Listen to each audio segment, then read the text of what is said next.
Hare Krishna, Hare Krishna, Krishna Krishna.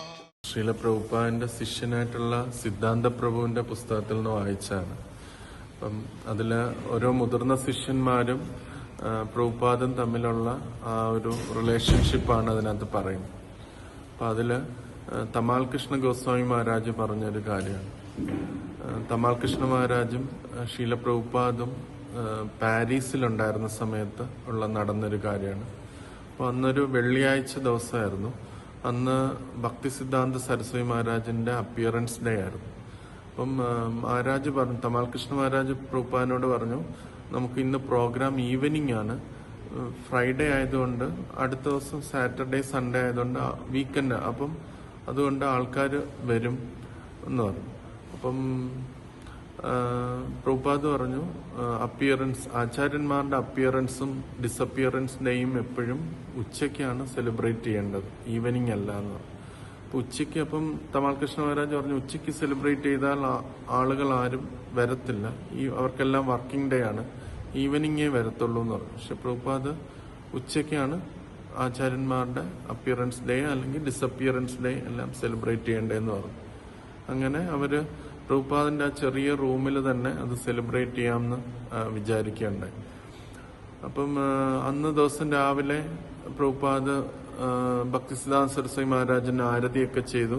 അതിനുശേഷം ഭക്തിസിദ്ധാന്ത സരസ്വതി മഹാരാജനെ കുറിച്ച് Prabhupada glorify ഒക്കെ ചെയ്തു. അത് കഴിഞ്ഞ് 10:30 സമയമായപ്പോഴത്തേന് പ്രഭുപാദ് തമാൽ കൃഷ്ണ മഹാരാജനോട് ചോദിച്ചു, ഇപ്പൊ ഫീസ്റ്റ് എങ്ങനെ പ്രിപ്പറേഷൻ നടക്കുന്ന, എങ്ങനെ ഇതുവരെ ആയി എന്ന് ചോദിച്ചു.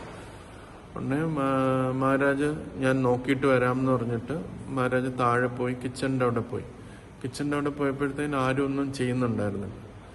അപ്പം മഹാരാജ് പറഞ്ഞു, എന്താ നിങ്ങളൊന്നും ചെയ്യാത്തത്? അപ്പൊ അവർക്ക് കിട്ടിയ ഇൻഫർമേഷൻ ഈവനിങ് ആണ് പ്രോഗ്രാം എന്നായിരുന്നു. രാവിലെ 10:30 ഈവനിങ് ആണ് പ്രോഗ്രാം, അതുകൊണ്ട് അവരൊന്നും ചെയ്തു തുടങ്ങിയില്ല. അപ്പൊ മഹാരാജ് അവരോട് ദേഷ്യപ്പെട്ടു. പക്ഷെ പിന്നെ മഹാരാജ് തന്നെ മനസ്സിലായി, ഞാൻ പ്രോപ്പറായിട്ട് ഇവരെ കമ്മ്യൂണിക്കേറ്റ് ചെയ്തില്ല. ഇനിഷ്യലി അവരും വിചാരിച്ചിരുന്നത് ഈവനിങ് ആണെന്നാണ്. പക്ഷെ മഹാരാജ് പിന്നെ ഇവരോട് അത് പ്രോപ്പറായിട്ട് പറഞ്ഞില്ല. അപ്പം തമാൽ കൃഷ്ണ മഹാരാജ് തിരിച്ചു വന്ന് പ്രഭുപാദിനെ കണ്ടു. പ്രഭുപാദിനെ കണ്ടിട്ട് ഇങ്ങനെ, ഒന്നും ആയിട്ടില്ല പ്രഭുപാദ്, ഈവനിങ് ആണെന്ന് വിചാരിച്ചാണ് അവരിയ്ക്കുന്നത് എന്ന് പറഞ്ഞു. പിന്നെ പ്രഭുപാദ് ഒന്നും പറഞ്ഞില്ല. അദ്ദേഹം ഒന്നും സംസാരിക്കാതെ ആ റൂമിൽ നിന്ന് ഇറങ്ങി ഹാളിലൂടെ നടന്ന് ടെമ്പിൾ ക്രോസ് ചെയ്ത് വേണം കിച്ചണിലോട്ട് പോകാൻ.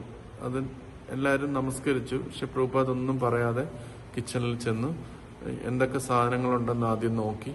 എന്നിട്ട് പ്രഭുപാദ് ഓരോ ഡിവോട്ടീസിനും ഓരോ കാര്യങ്ങൾ അസൈൻ ചെയ്തു കൊടുത്തു. ഇന്ന സാധനങ്ങൾ കൊണ്ടുവരാനും ഇന്ന വെജിറ്റബിൾസ് കട്ട് ചെയ്യാനും ഓരോരോ ഡിവോട്ടീസിനോട് പറഞ്ഞു. അങ്ങനെ പ്രഭുപാദ് 1 മണിക്കൂറിനുള്ളിൽ തന്നെ 12 വിഭവങ്ങൾ ഉണ്ടാക്കി. 12 വിഭവങ്ങളും കുറച്ചായിട്ടല്ല, 75 പേർക്ക് കഴിക്കാൻ പറ്റുന്ന രീതിയിലുള്ള വിധത്തിൽ അത്രയും ബിഗായിട്ട് തന്നെ 1 മണിക്കൂർ കൊണ്ട് തന്നെ 12 വിഭവങ്ങളും ഉണ്ടാക്കി. പ്രഭുപാദിന്റെ നിശ്ചയദാർഢ്യമായിരുന്നു 12 മണിക്ക് തന്നെ ഭക്തിസിദ്ധാന്ത സരസ്വതി മഹാരാജന് ഫീസ്റ്റ് കൊടുക്കണം എന്നുള്ളത്. അതുകൊണ്ട് 10:30 പോയി 11:30 ഉള്ളിൽ പ്രഭുപാദ് അത് ഫുള്ള് 12 ഐറ്റവും 75 പേർക്കുള്ളതും ഉണ്ടാക്കി.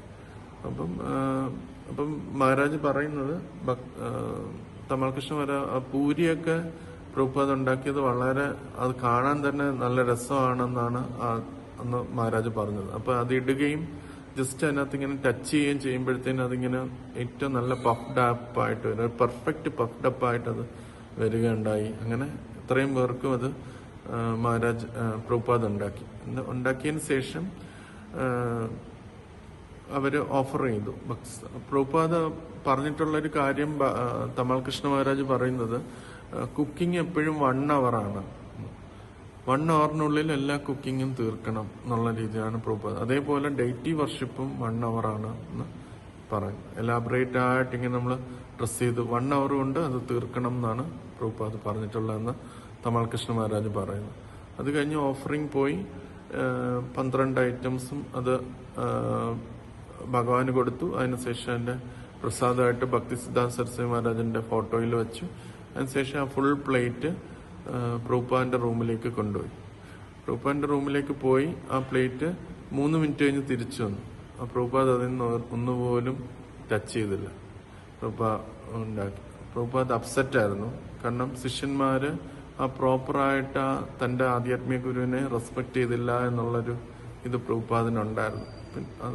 അങ്ങനെ അത് കഴിഞ്ഞു. അപ്പം തമാൽ കൃഷ്ണ മഹാരാജ് പറയുന്നത് പ്രഭുപാദ് നമ്മളെ കാണിച്ചു തന്നു എന്താണ് നമ്മൾ ചെയ്യേണ്ടതെന്നുള്ളത് പ്രോപ്പറായിട്ട് കാണിച്ചു തന്നു. അതേപോലെ തന്നെ പ്രഭുപാദിന്റെ ഈ ഒരു തന്റെ ഗുരു കഴിച്ച പ്രസാദം കൂടി പ്രഭുപാദ് അക്സെപ്റ്റ് ചെയ്യാത്തത് നമുക്ക് ആ ഒരു ലെസൺ നമ്മുടെ ഹൃദയത്തിലേക്ക് ആഴത്തിലെത്താൻ വേണ്ടിയാണ് എന്നുള്ളത് തമാൽ കൃഷ്ണ മഹാരാജ് പറഞ്ഞു. ഇനി ഒരിക്കലും ആ ഒരു രീതിയിലുള്ള ഒരു ഉദാസീനത നമ്മളുടെ ഭാഗത്തുനിന്ന് വരാൻ പാടില്ല എന്ന് തന്റെ ശിഷ്യന്മാരെ ബോധിപ്പിക്കാൻ വേണ്ടിയാണ് പ്രഭുപാദ് ആ ഒരു പ്രസാദത്തിൽ ഒന്നുപോലും എടുക്കാത്തത് എന്ന് തമാൽ കൃഷ്ണ മഹാരാജ് അവിടെ വെച്ച് പറഞ്ഞു.